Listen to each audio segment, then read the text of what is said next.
Hello, everyone. Unmute. Unmute. Hello. Hello. Mute. Hi. Hi, Daryl. I hear you. Hello, Sydney. How is everyone? I'm doing all right. I'm good. How are you? I'm good, but I'm not getting any visual on you. Oh, oops. How do I? It Oh. might be I can dark. see you. Hello. Hey, how you doing? Hello, everyone. How is everyone? I'm doing all right. Doing okay. Good. I am Opus Knight, and this over here is Orpheus. He is my muse. Okay. So we're going to make an intro, and then I'm going to introduce you, and it is considered an open forum. So feel free to talk about anything. That's exactly what we want, is your opinion, okay? Okay. Hello, everyone. This is Night Vision, and I am Opus Knight. And tonight we have joining us three of the most renowned authors of 2021. So I'm going to start with Daryl. We also have Thomas, and we also have Sydney. So Daryl, give your full name and tell us what kind of books you write. Certainly. My name is Daryl J. Ball. I write fantasy, and that includes several of the subgenres. So sometimes just epic fantasy, sometimes more paranormal. Okay. Thomas, Hey, how are you? I'm doing good. I'm Thomas K. Davis. I write sci-fi fantasy, space opera, and I'm the author of the Versatile Layer book series. Wonderful. Sydney? Hi. How do I make myself bigger? Let's see. Hi. I'm the author of Dark One and Such Exquisite Calamity, 2 fantasy book series. I tend to stay in the paranormal genre. It's my favorite. Wonderful. So tell me how many years each of you have under your belt right now? Or is this your first time writer? I guess I'll jump in first. I've been writing since 2017. I just completed my 9th book in my book series, which is the final book in the entire series. And I first started in 2017. I guess that's it. I also started in 2017, and I'm getting ready to publish my 6th book. Wonderful. I started in 2015, and I just finished publishing my 7th book. Wonderful. And the reason that I said renowned authors is because each one of you, your name precedes you. When we were booking guests, I know that Michael was very excited to have all of you at the forefront. So we're going to go through, and we're going to start with Thomas. If you have your book on hand, can you read your blurb so that the readers can get an idea? Okay. This is the 8th book in the Versatile Layer series called The Bloodless Revolution. The cover art was done by a Venezuelan artist named Magasama. The blurb for this book is: the final battle for planet Samuel has begun. The exiled princess, Adiola Infalm, has gathered her freedom fighters and is ready to remove her cruel brother, Emperor Kupaga Infalm, from the throne. But Kupaga's forces, led by the ruthless Master Mega, have other plans. The battle that will decide the fate of the world is at hand. Who will emerge as the ultimate victor? Will Adiola be able to liberate her world without sparking a full-scale civil war? May Mars have mercy on our souls. That sounds awesome. Sydney? Sure. Well, I have on hand a copy of my novel, Such Exquisite Calamity, if you want to hear the blurb. Spencer and Caden have always known that they were different from each of their parents. But when Spencer saves Caden from a stab wound using only her tears and sheer willpower, they find out exactly what they are. The only 2 of their kind, born under a prophecy. Not caster, not familiar, but an impossible combination of both, known as the 2 or the lovers. Stumbling through the new world of casters and familiars and demigods together proves dangerous for the pair, and unwanted enemies arise as emotions between them become more and more complicated. Will Spencer and Caden be able to find themselves amidst the chaos, or will they succumb to the power of those trying to stop them? That's beautiful. Very Thank cool. you. Daryl? Yeah, I'll talk about my newest book, I guess, The Name of the Bear. The covers by Ravenborn Covers, based out of Germany. Now I just gotta gear myself up to pronounce the names on the blurb. Young hunter Mathkamane is an afterthought in a village of Meadhin. Orphaned like many his age, after war all but extinguished a generation's past, he eagerly accepts a spirit's guidance to greatness. Relying on the advice of the spirit, Mathkamane becomes a beloved chieftain of great power and wisdom to the villagers of Meadhin and beyond. While nobly steering his people to a time of sustainable prosperity, he begins to question the honor of the voice heard only inside his head. As his empathetic leadership teeters dangerously toward the spirit's urge for autocratic rule, Mathkamane must decide whether his guide is a messenger of divine intervention or malevolent intention. That sounds so fun. I can't wait to read that. Enough big words on the blurb. I need that hat, man. I know. It's my It's an official awesome hat. book event hat. I wear it at any event. Because I got pandemic hair right now. I really need to cover it up. All Yeah. I You have want is, pandemic hair? This is my pandemic nest. Yeah. Mine was a nest, but I had to go out today. Yeah, I had to rush and shave. I had to rush and shave for this. I had a gigantic beard this morning. Oh, y'all look beautiful. And ordinarily, I'm the one who wears the hat, but Orpheus is actually taking it away from me today. So this is what you get.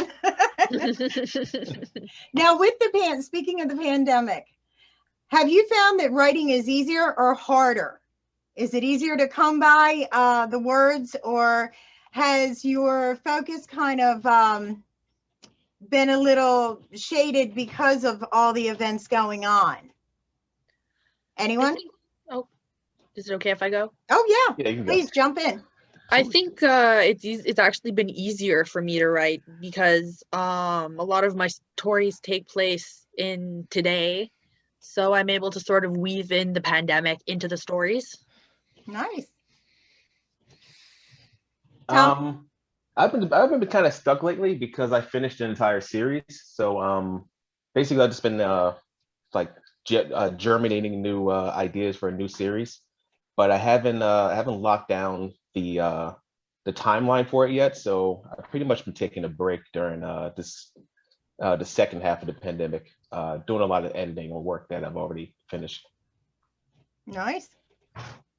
Daryl, how about you?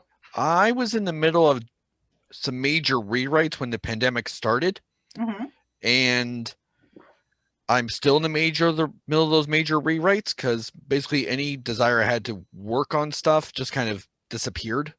Just the days just sort of drag and I don't have the energy for it. So sometimes I'll put it aside and work on something else, but it all just drags, and now it's sort of like focus. Yeah, the days do kind of blend together. Yeah. Every day is the same day.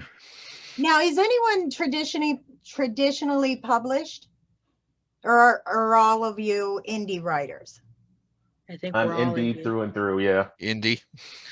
I have a publishing house company name, but it's an indie publishing house.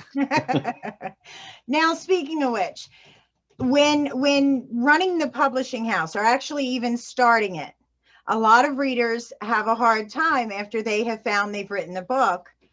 How did you go about your research on opening a publishing house for yourself?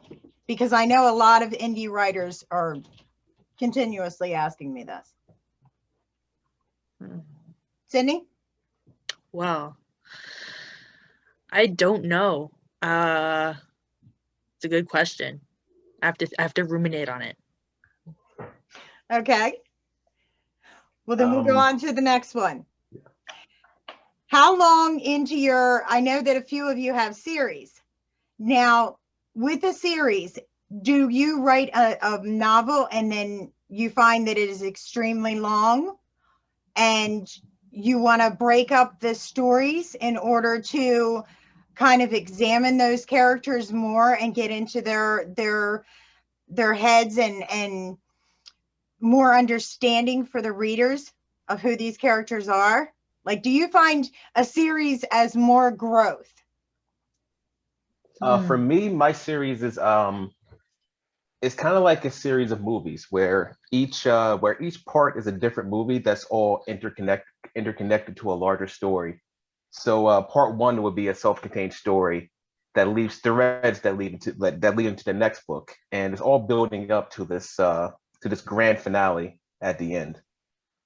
So each, like, my books, they take about 2 hours to read.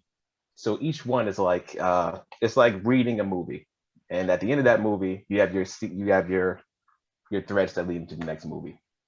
Now, did you start out wanting to write a series? Did this story actually evolve into a series?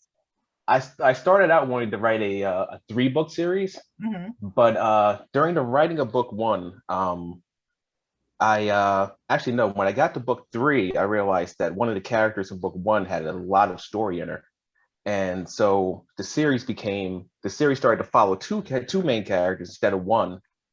So yeah, the story itself exploded into 9 books, but it was supposed to originally be 3. But there's a lot more story to tell as I wrote, because as you write, you make new characters, and these new characters have their own personalities and their own goals, and they deserve to have their part of the story fleshed out. Of course. So, but it all still fits together. Now, as far as the world, the way it is right now, indies have seemed to have taken over as far as writing goes. Have you found yourself finding time to read, become a reader, actually? Daryl? Before I put my first book out, I was basically reading exclusively books by other indie writers or indie authors. So I find that the more I'm writing right now, though, the less time I've had to read, but I'm still actively making time for it. And because I've discovered a lot of great authors that way. And I think it allows, when you're indie, it allows a little more mix and mingling of genres and ideas. It's less contained, and you get some really interesting output from people as a result. Now, what as a writer is your biggest pet peeve? Like with myself, I know that when I get to the end of a paragraph and I go back, I tend to edit as I'm going. The story's still flowing, but in my mind, I'm editing as I'm writing. Does anyone else feel that way? Yeah, I write the same way. I'll start when the way I write is I'll write the first chapter and I'll write the last chapter, and then I'll jump around the chapters in between at random, whichever chapter inspires me to jump to, and in the process I'll be editing as I'm doing that. So if I find something, if I plant a seed in a later chapter, well, if I come up with an idea in a later chapter and I haven't written the earlier one, then I can start foreshadowing that event in the earlier chapter because I haven't written it yet. But sometimes, that earlier chapter will be written, and I'll just go back and okay, I can drop seeds to this event that's going to happen later in the book into this chapter now that I know it's going to happen. I write completely out of order. Me too. I write out of order just completely. Yeah. See, I begin with the last phrase, and I automatically know backwards where it's going. Yeah, I wrote the final chapter for the entire series before I even started writing book 9. While I was writing book 8, I wrote the final chapter for everything, and then I was so excited to work my way to it. Now, in writing characters, what do you find is the hardest part of developing a character? Is it their traits, their personality? Is it the scenery? How do your characters evolve? How do you discover, okay, this character is a nice guy, and this guy he becomes a jerk after X amount of pages. How do you build a character from scratch? Thomas? Oh, you have to figure out what the character wants, and then you have the character's motivation. So, my main character, Jake Takeda, he's a scared kid that just wanted to be tough, he wanted to be accepted. And you can build his personality off of that, and you can build his character off of that. And then by the next book, he's meeting more challenges and he's growing more. So each book has an individual character arc. And then in between, you can drop little details in there. Like, it's not important to the story that his favorite food is pepperoni pizza, but it's something that you throw in there every once in a while. just it's something that we all, we're people, so we have things that we like too. So it helps you relate to a character when you know what their favorite food is. Like, I have another character, Edith Faulkner. Her favorite candy is butterscotch, and every once in a while she pops a butterscotch in the mouth just to help her connect, just to help people connect with who she is. So do you feel that in not the setting as much as the character traits kind of bring about more love for the characters? Yeah, I think little quirks and little tiny little details. Like, I always like the characters to be random every once in a while, just because if everything they did and everything they said was related to the larger plot, then they're not really a person. Like, you lean every once in a while, you lean into their little idiosyncrasies or little things that they do that doesn't affect the overall story, just to make them feel more alive. I like that. Sydney? I actually I agree completely with what he said. Yeah, you try to inject reality into your books as much as possible with small things. Yeah. How about you, Daryl? Same. Just you start off with the character and you let them take the path they need to go based on the environment they're in and how that impacts their character. And you just basically work with how are they going to react? How's it going to impact things? Sometimes it allows them to deviate from your goal as an author for the story, but sometimes it allows you to stay on target. Sometimes it doesn't. And you just got to make sure you keep your goal in mind while letting the character find their own path. And therefore, they develop as a real person more because they're finding their own way rather than the one you dictated for them. You just got to keep them on target a lot. Now, do you find that the characters do dictate to you? Yes. Immensely. More so in my series than in The Name of the Bear, but in both cases, the characters absolutely dictate stuff. That's why my series is going to go longer than I planned. It's why The Name of the Bear became longer than I wanted it to be. It's the characters decide, hey, I want to have a ongoing rivalry with someone else, and we have to play out that story and how it's going to resolve and how is that going to impact everything else going on. Sometimes the characters just say, nope, we're going to focus. I want to focus on this aspect of my life. I know you want me to pay attention to the main story, but this is important to me as a character. So and then sometimes the character have control. Yeah, then sometimes characters just interject themselves into the story. Like at the end of book 6, I just needed a character to initiate an action scene. So I wrote Ziki really quick, just this alien girl with pink hair. By book 7, I was like, all right, she likes to play music and she had more things to do. And then by book 8, she was like a key component in moving the story forward. Her and another character that I created as her foil. They became super important to book 8 when they weren't even a thought by the time. They were only I only began to think about them at the end of book 6. But yeah, their stories expanded. See, I love that. That's what gets me, is when they were a side character that you were only going to put in the background, so to speak, for a few chapters. And before you know it, you are the growth that you find with them is amazing. Now, when do the characters when do you decide to kill off characters? Sydney, you're laughing. it's I made the decision right away on my first book, Dark One.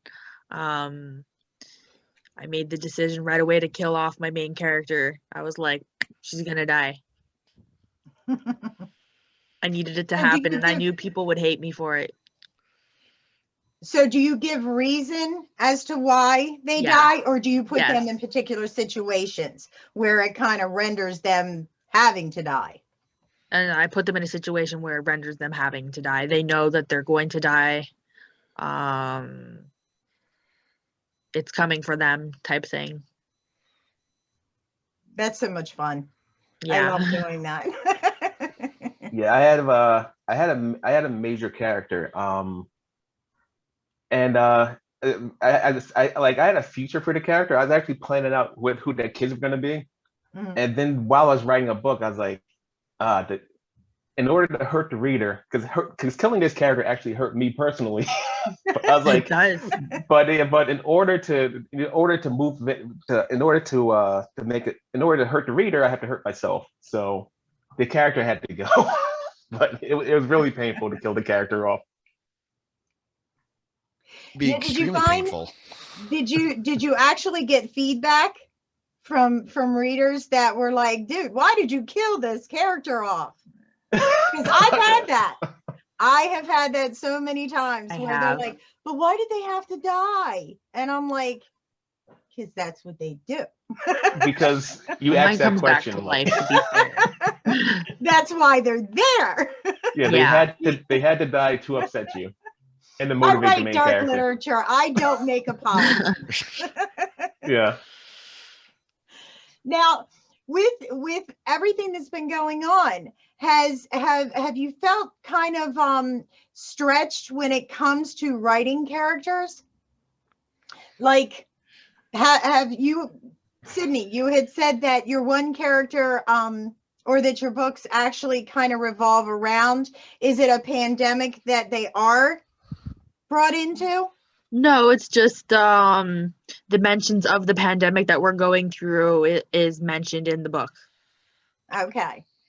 So on that, how many times have you guys decided that you were going to pursue writing compared to any other kind of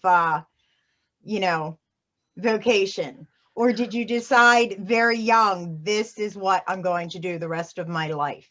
And it's just kind of been fueling it. I have a story. Please share. Well, I was studying to become what is known as a PAB in Quebec, préposé aux bénéficiaires. It's sort of like a nursing assistant.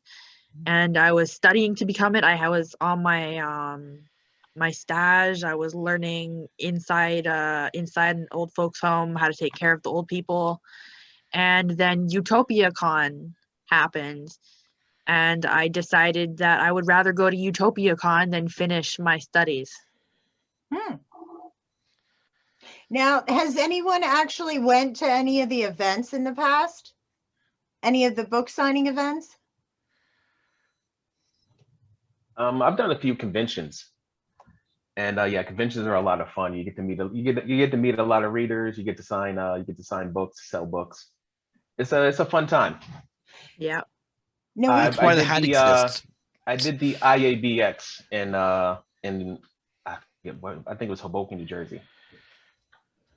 Now, when you were there, did you find that a lot of readers are more into the series or the actual novels or comics, or like, did you find any kind of division on where sales seem to flow?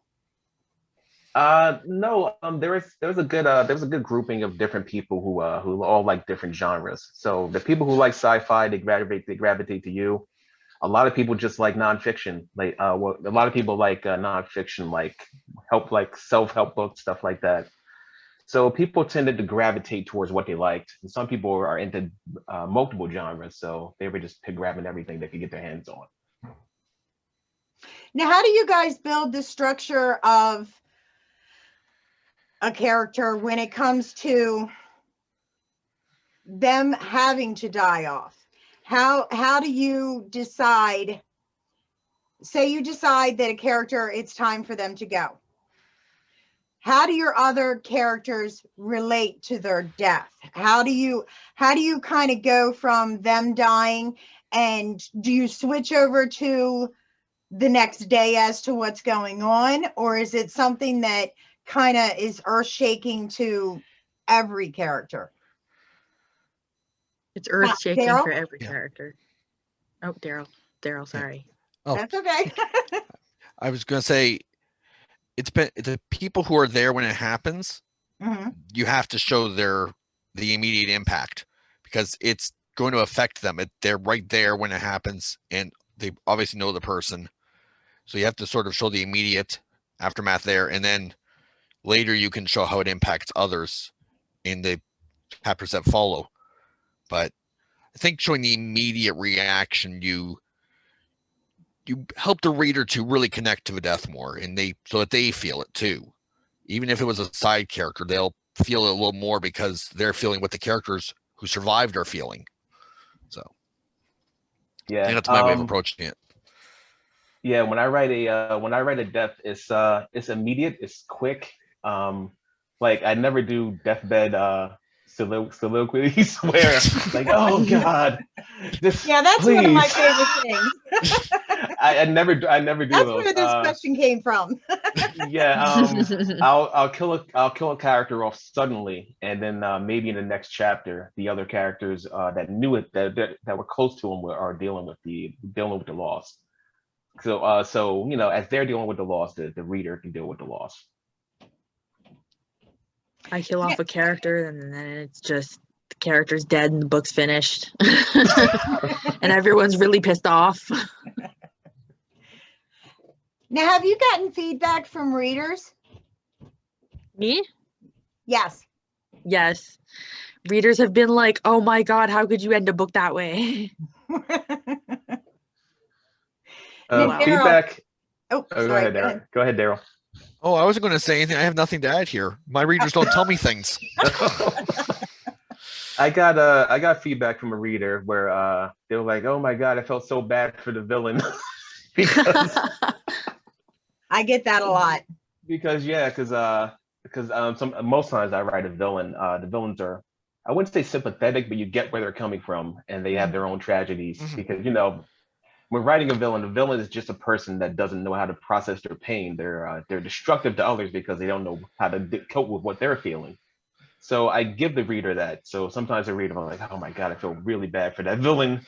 Yeah. Screw him, but I feel really bad for him. Do you think that you need a backstory when it comes to writing like villainous kind of characters? Definitely.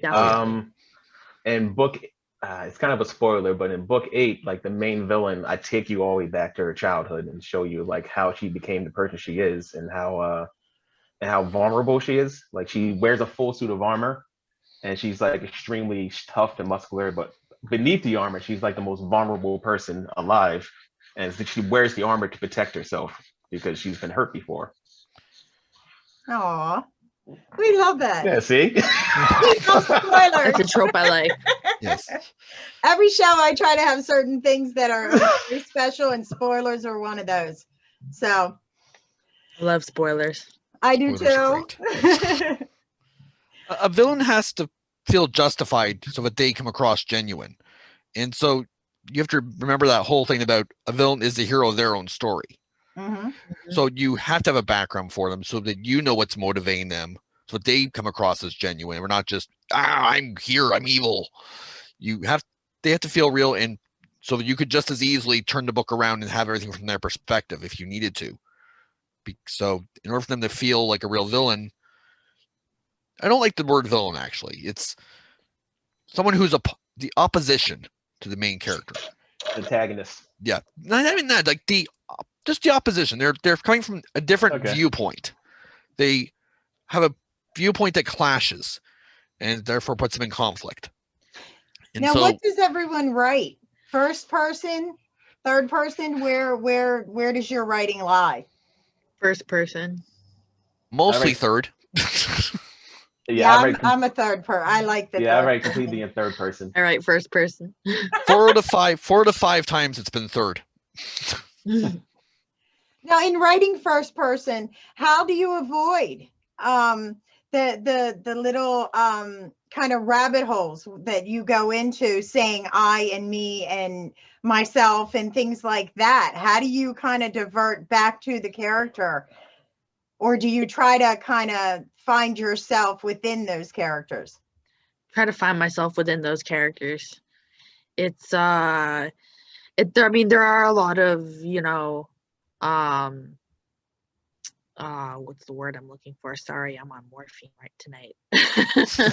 I'm on painkillers tonight. So was I. I'm jealous. Yes. What was the question? How do your characters, you said you write in first person. Yes. So how do you avoid, I said, the rabbit holes when it comes to Oh, yes. myself and I, and, It's hard. Honestly, I rely on showing, not telling. Now, does everyone actually follow that rule that don't tell, show? Try to. It's a struggle sometimes. Now, do you feel that it somehow kind of tightens a story? As far as, like, with myself, sometimes it's very important that you have to tell more than you're showing. Do you know what I mean? And sometimes you have to show more than you're telling to develop that character and to tell where those characters are going, even to kind of build something like sympathy or empathy. Yeah, I find that when I write a chapter, I try to inject some conflict into the to what's happening in the chapter. Mm-hmm. So if I write a chapter and I can't find a source of conflict, then it's kind of like you can just, if there's no conflict in that chapter, then it's just exposition. So in that case, I can just have whatever event happened there just be explained in another chapter. Like, oh, so and so did this. All right, fine.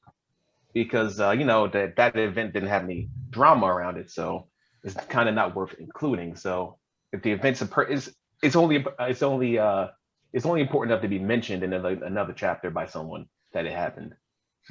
If it makes sense.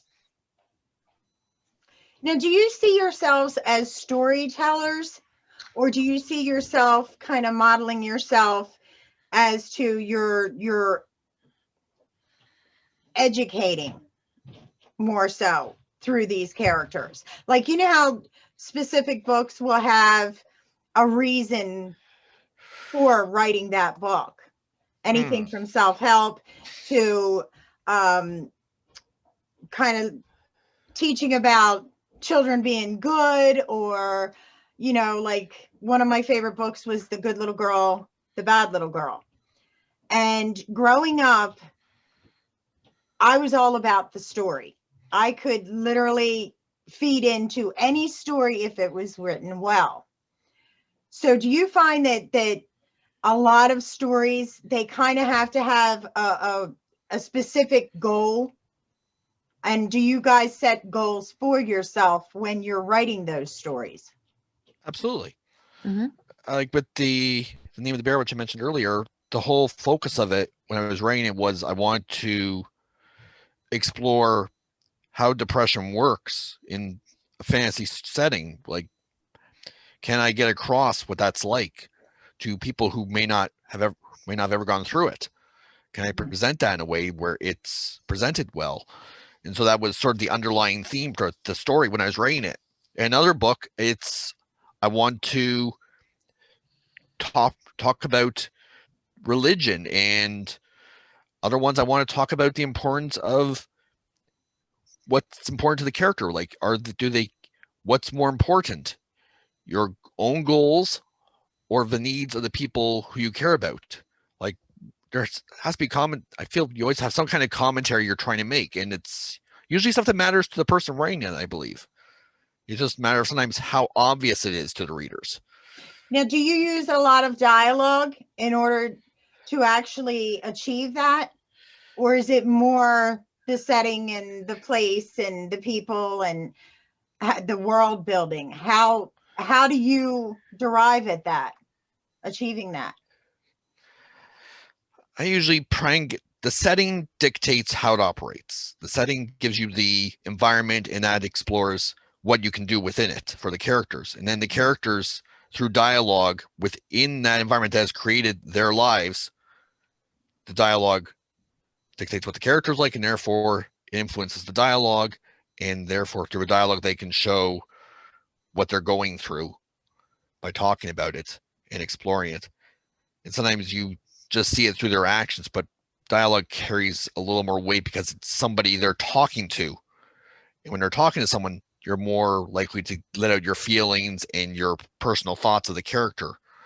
Whereas when you show their actions, you're exploring more, hoping that people pick up on what the character is doing and saying, oh, maybe it'll influence the character this way. You don't actually know how the character is feeling in that moment. You just see what they're doing. So by dialogue, you actually get the real-time sort of effect. So that's sort of the way I approach that. It's a nice mix. Now, does anyone have, when it comes to dialogue, do you enjoy writing dialogue, or is it more, do you feel find yourself more stressed? Because I've kind of been on the spectrum of both sides with different authors, where at least 40% of them say that writing dialogue is kind of the most stressful part of writing a novel. I love writing dialogue. I love writing dialogue. I know. That's like my favorite thing. It's my favorite. Dialogue is the reason I almost stopped writing. Yeah, I love writing dialogue, and I love writing action. And a lot of times action and dialogue are pretty similar. It's because sometimes you get into a verbal sparring match. Mm-hmm. And it's just dialogue is awesome. I love it.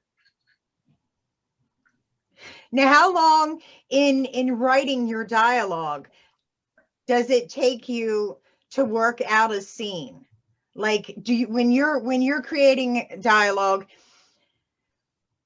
do you start with the scene first and then let it follow, or do you kind of panster it and just, okay, it's kind of running concurrently? It's weird the way I write. Like a lot of times I would be I was doing, I'll be at work, and my job requires a lot of driving around. Mm-hmm. And conversations would just start playing out in my head, and I'll start piecing together where that's going to go in the story and how it affects the story. So the dialogue starts to play itself out, and you just start to figure out, okay, where does this dialogue go? What's it? Who? I know who's saying it, and I know who they're saying it to. Okay, where does it go? And then you start to you find out where it goes, and you start to build the scene and build the events that are happening around the dialogue.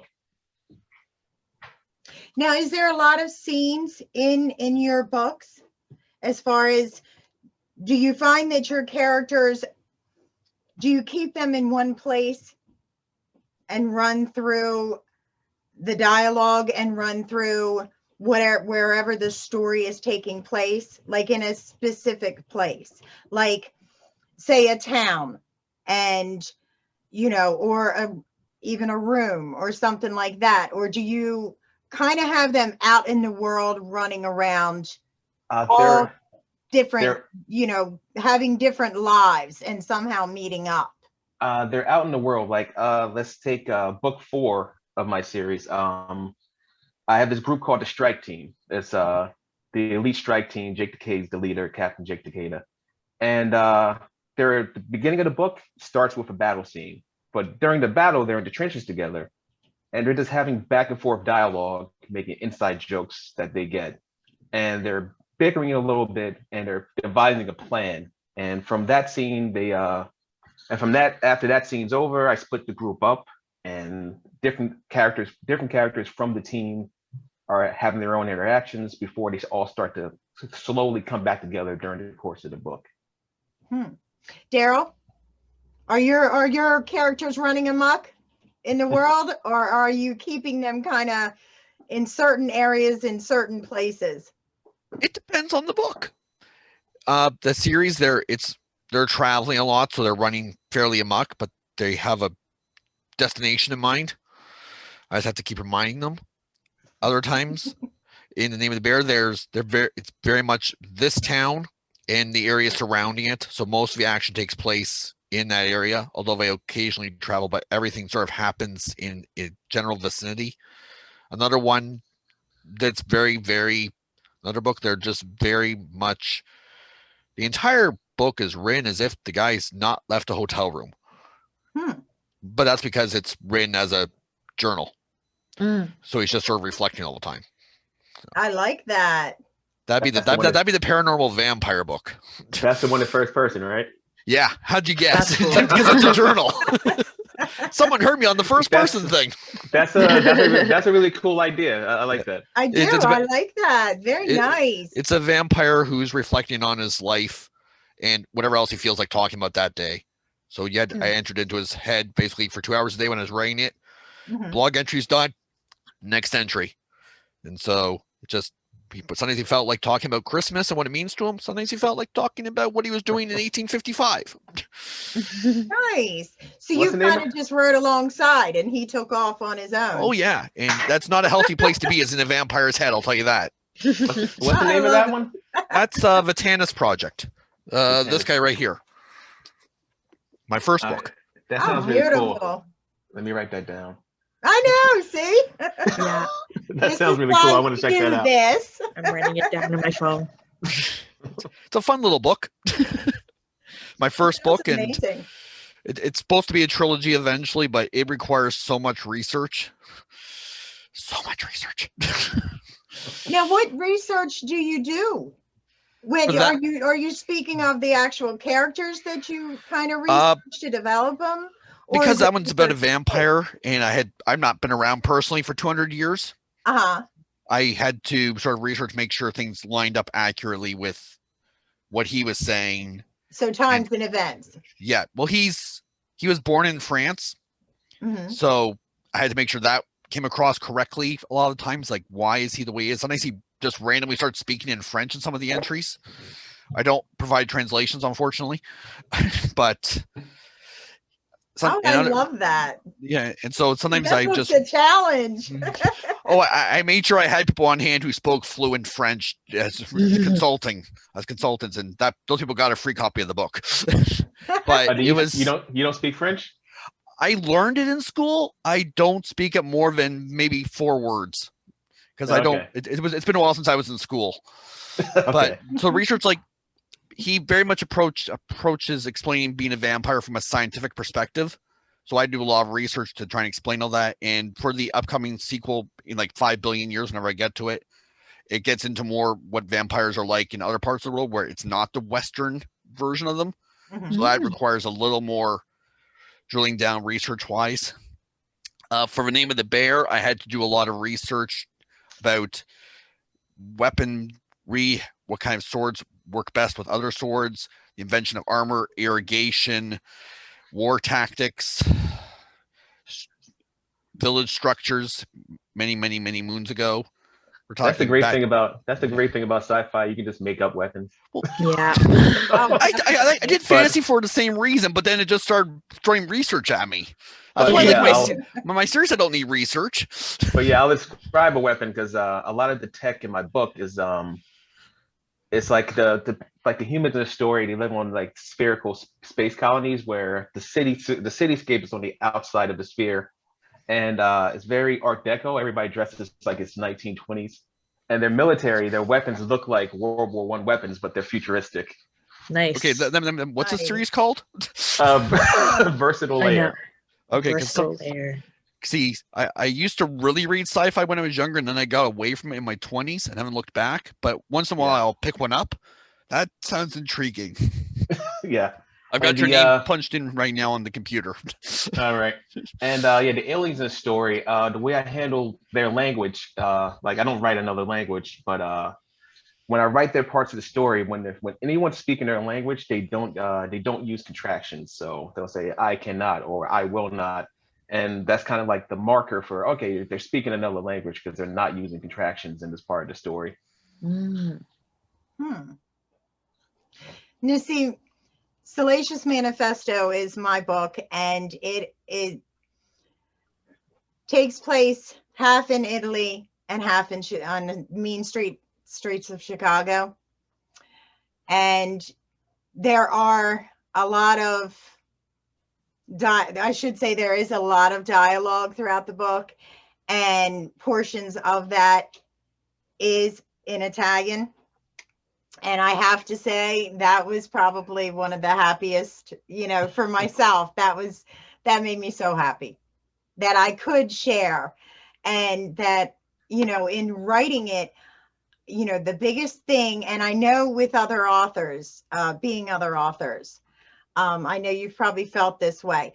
You kind of know when certain things are going to touch people, like, oh, they're gonna love this, wait till they feel this, or and I had a lot of those moments, and I'm not someone who will ever cry, nor will you. I'm the same way. If someone tells you it's a lie, trust me, doesn't happen. But they got me there. My characters definitely got me there. And that runs along, the reason I'm mentioning it is it runs along with, I have readers that will ask, when you are creating a villain, how do you keep them from not being sensitive? Because we are human and we have those human elements we can walk them through, but there are extraordinary circumstances in world building that, you don't want to make those villains cry, because if you're showing the sympathy, the reader feels the sympathy for them and they stop being a villain. Oh, my villains cry. Since I write dark literature, that's something that I try not to be compelled to feel those certain any empathy for my darlings, so to speak. Now, everyone, I've had a wonderful time. Where can our readers reach you? Amazon. Each one of you, do you want to tell me your websites where they can actually reach you? Oh, Oh, sorry, okay. Thomas. Go ahead. Sorry. He's excited. Oh, I know. This is my first interview like this. Oh, I'm so glad. You can find links to all my books and links to my social media at my website, which is versatile-layer.com. And yeah, you can find everything there. Wonderful. Daryl? I was just there. He's telling the truth. I was just there too. It's like, my website's working. You can right now, the easiest way to find me online is on Facebook at facebook.com/author Daryl J. Ball. Okay. Sydney? Where you can find me online? You can find me online on Facebook /Sydney Beaupre Books. All right. Well, everyone, I have had a lovely time, and it's been awesome meeting all of you. This has been a lot of fun. This has been I'm fun. so glad. Well, you come back and join us anytime. Yes, definitely. Definitely. And readers, as you see, every author will tell you the biggest thing in creating characters is your love for those characters. It doesn't matter where they begin. It's where they end, what they learn, who they meet, and what their passions are. And if we can feel that, those characters will explode in human elements. And that's what we want. That's what we want to display to every reader. So everyone, I thank you so much. And we will see you soon. This has been Night Vision. Thank you so much. Thank Bye-bye, you. all. Thank you. Bye.